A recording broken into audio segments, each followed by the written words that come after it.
moving on to better news or a lighter topic. So you Yeah. mentioned that you have mostly remote properties. So can you go through some of that? How did you decide that you were going to purchase remote? How did you know that you could do that? And then what are some of the upsides and downsides to doing that? Oh, so that's quite the list. Yeah. Um, I, um, I started off actually listening to way too many podcasts. There's somebody who I listen to who's actually not terribly popular in the Indianapolis market anymore, who had a podcast, but largely the content was solid. I listened to Bigger Pockets. I read David Green's book on investing out of state. I actually don't know if I read that before or after, but definitely have read it. And just opted, you know what, to heck with it. Let's buy a turnkey. Let's build out that network with the turnkey, and then I can start doing it myself. And so found what was a relatively reputable turnkey company, and used them to acquire that first store. And once that one performed, I looked to scale up, and since then have done a variety of different deals, including small multifamilies, BRRRRs, seller financing, portfolio acquisitions, all that stuff. Yeah. Wow. So you started with seller or with the Turnkey. turnkey. Yeah. Do you recommend that as a good way to break into it? It's a great question. It worked out great for me. That said, I don't know if I would necessarily go that direction or opt to have other people go that direction moving forward.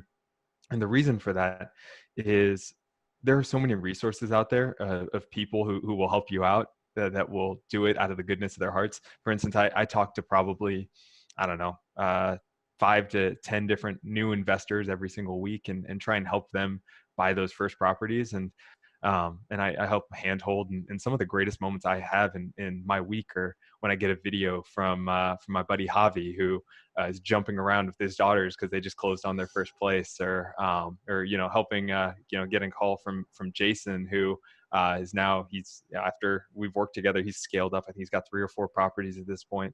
There are plenty of free resources out there that I don't think a turnkey is necessary. That said, if you want to trust but validate, it could be a particularly valid approach for somebody. Yeah. Yeah, I have definitely more horror stories from turnkey providers than I know of really good ones. Yeah. There's a few that I know that do a good job, that are honest people, but it's easy for turnkey providers to kind of go sideways and forget once that property's sold that they're still in charge of managing it, and that's the hard part. So I had a couple of small issues with my turnkey along those lines, and for that reason, I would rather just buy the equity up front by finding a better deal than the mhm. turnkey. And that's what I advocate the people I chat with do. But I don't want to say that's necessarily a scalable solution for everybody if you haven't built the network or have somebody you trust in that particular region. Yeah, yeah, and just for listeners' sake who might not be familiar with the difference, so turnkey providers, basically they go out, they buy a property. Typically, it needs to be rehabbed. They rehab it, they put a tenant in there, and then they sell it at the market rate.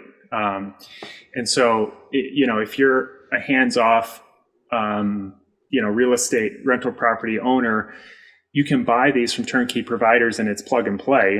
That's the idea, is that you just plug into it, you start getting that cash flow, they take care of it, you pay them to manage it then going forward, as opposed to you just going out and finding a raw deal. And so what I do is I find properties that are not turnkey, because I'm much more hands-on. And I think the advantage or the trade-off there is that it's a lot more work, but you can build in a bunch of equity up front as opposed to paying market. Now, one of the advantages of turnkey, if you would have bought in 2012, 2013, and you just collected that cash flow since then to now, that thing is appreciated like crazy. So you've got all this equity in it, you've collected all that cash flow, and you're sitting on a nice property and you haven't done a whole lot of work.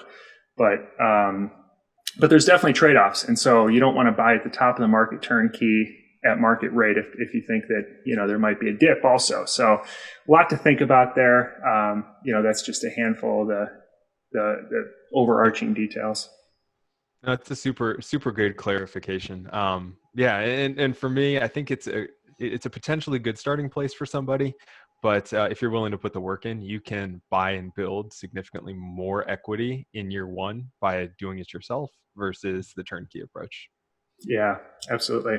Hey, you just listened to a segment of the interview with Nick Giulioni, and he's somebody who in 2017 had 0 rental properties, and now I think he said he's got like 70 rental properties. And he did this through some pretty creative methods. You know, he used owner finance to buy some portfolios, and he explains exactly how he did that and how he had no money into that deal. He explains that in the full interview, so if you want to catch the full interview, you can listen to it on a podcast, on the Living Off Rentals podcast. You can go to any podcast player. You can search for the Living Off Rentals podcast there.